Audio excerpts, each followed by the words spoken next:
Kalau benar-benar ingin anda sukses dunia akhirat, harus kita percaya sepenuhnya takdir. Kuncinya di situ. Percaya sepenuhnya takdir. Takdir itu menjadi salah satu rukun iman. Tapi banyak di antara kita yang belum percaya sepenuhnya soal takdir. Dan kita sifat manusia, mohon maaf, suka tidak adil. Contoh, kalau Allah berikan karunia, nikmat, pertama kita lupa bersyukur. Yang kedua, kita tidak pernah berkata sama Allah, ya Allah, kenapa aku dapat nikmat ini? Tapi sebaliknya, kalau kita diuji oleh Allah, kita kurang sabar, dan kita bertanya sama Allah, ya Allah, kenapa saya diuji? Faham tak? Kalau kita dapat nikmat, ada enggak orang-orang yang lulus misal ujian, dia berkata, ya Allah, kenapa saya lulus ujian? Tak pernah. Tapi kalau dia tidak lulus, dia bilang apa? Ya Allah, kenapa saya tidak lulus? Ketika ditimpa musibah, dia selalu merasa nyesal atau merasa sakit hati, tersinggung, berkata sama Allah, kenapa saya diuji padahal saya orang baik, saya jaga salat, saya berusaha mendekat sama Allah, tapi saya merasa bertambah berat ujiannya. Tapi sebaliknya, ketika diberikan nikmat, dia tidak pernah menyebutkan, ya Allah, kenapa saya mendapatkan nikmat ini? Kayaknya si fulan lebih fantas mendapatkan nikmat. Itu tanda manusia tidak adil, tidak bersikap adil. Makanya subhanallah, semakin anda mantap imannya terhadap takdir, semakin hidupmu jadi nikmat. Saya kasih contoh. Tidak ada persoalan masalah takdir baik.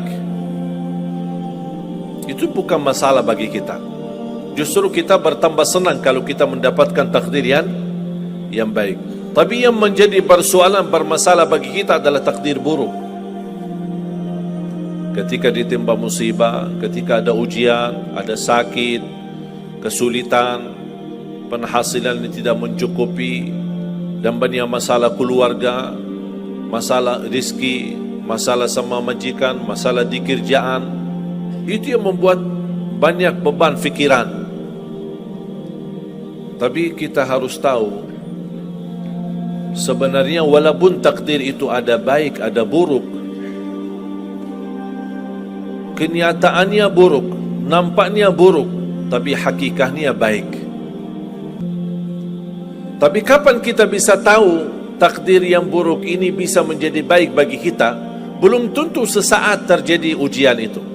Bisa jadi belakangan, bahkan bisa menjadi sekian lama baru kita tahu dan sadar ternyata takdir itu baik bagi kita. Sebenarnya kalau kita tahu rahasia takdir, apapun yang akan terjadi, kita tidak ada kekhawatiran. Karena kita tahu sesudah ujian ini pasti ada sesuatu kebaikan. Dan yakini Bapak Ibu, Allah subhanahu wa ta'ala maha baik. Allah tidak senang menyusahkan hambanya.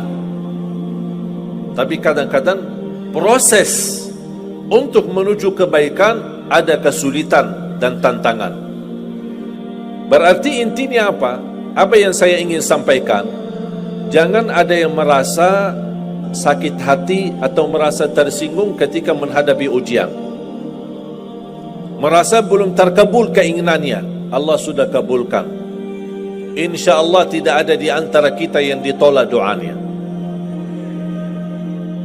Cuman kita mohon maaf kadang-kadang buru-buru, ingin selalu semuanya cepat. Kadang-kadang kalau terlalu cepat apa yang kita inginkan kita dapat, itu bahaya juga. Makanya jemaah sekalian, kunci anda sukses dunia akhirat, percayalah takdir. Dan semua takdir itu baik, tapi kita belum tahu rahasianya.